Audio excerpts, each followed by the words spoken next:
Ja fa 60 anys, molt a prop de les nostres oficines centrals a plaça Universitat, en un petit local de 20 metres quadrats del carrer Tallers, el senyor Salvador Forcadell i la seva senyora Carme Company van iniciar un negoci immobiliari amb la voluntat de donar serveis a tots els ciutadans de Barcelona. Des de llavors i fins avui hem mantingut aquesta voluntat de servei, adaptant-nos a les demandes i necessitats dels nostres clients. Forcadell fa ja més de 4 anys que va començar a estudiar i de seguir molt a prop el fenomen de la disrupció tecnològica. Aquest estudi va portar l'empresa a crear un hub tecnològic anomenat Forcadell Lab, on vam estudiar com les noves tecnologies es podien aplicar al sector immobiliari. El retail, com nosaltres l'entenem, ha tingut una transformació. Les marques com a tal estan perdent força i el que estan intentant és recuperar aquesta força. Veient un nou concepte que és el flagship. Aquí tenim un exemple de totes aquestes marques que s'han situat en flagships.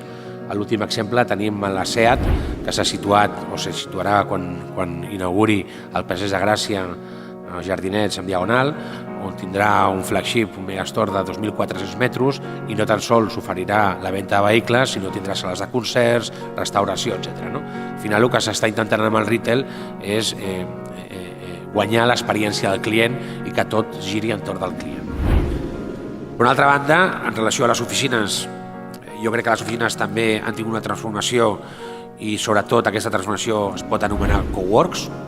Estem veient que hi ha un canvi de dinàmica amb el que són les oficines. Això seria, la contractació d'oficines. Podeu veure l'any 2017 que vam estar vora els 380.000 metres d'oficines contractades. Després va venir l'època de crisi, va haver una davallada i ara en el 2017 pràcticament vam rodar els 340.000 metres quadrats de superfície contractada. I a dia d'avui jo m'atreviria que Barcelona podria anomenar-se la capital europea del cowork. Per últim, i donant una pinzellada al sector industrial logístic, la contractació logística s'ha concentrat sobretot a la segona corona de l'àrea metropolitana de Barcelona. El 85% de la superfície contractada, i això és molt important, ha sigut obra nova no claus en mà, sinó obra nova a risc. Entenem principalment, com faig sempre, mirant on estan les oportunitats i on estan els perills. I sobretot fent una ullada respecte al que passarà i no tenint tanta importància al que ha succeït. Primera, imatge d'aquesta conferència. L'economia espanyola té unes perspectives molt bones. Aquestes perspectives duraran bastant temps. Al país hi ha dues parts. Podien dividir-lo en bastant més parts, però dues parts.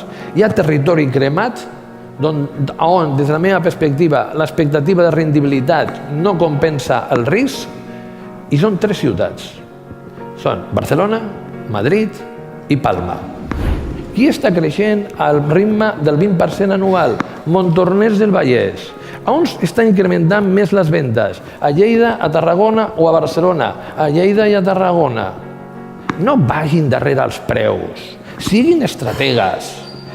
Intentin mirar el que vindrà, no el que ha succeït. Quina estratègia fent d'inversions en els propers anys? Per què?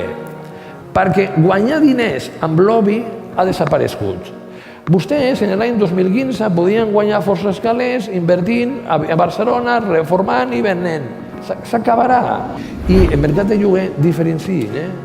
La perifèria tindrà un comportament força millor que la ciutat de Barcelona.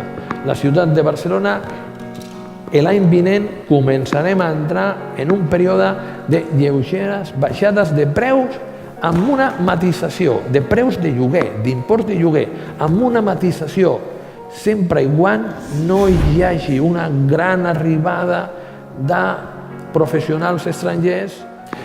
Fins a on arribarà el mercat de naus? Mirin, pràcticament un mercat en expansió, en els 2-3 propers anys, t'arribarà com a mínim cap a Vilafranca. És possible que també tinguem a Valls, a Igualada, a Manresa, al mercat de les oficines.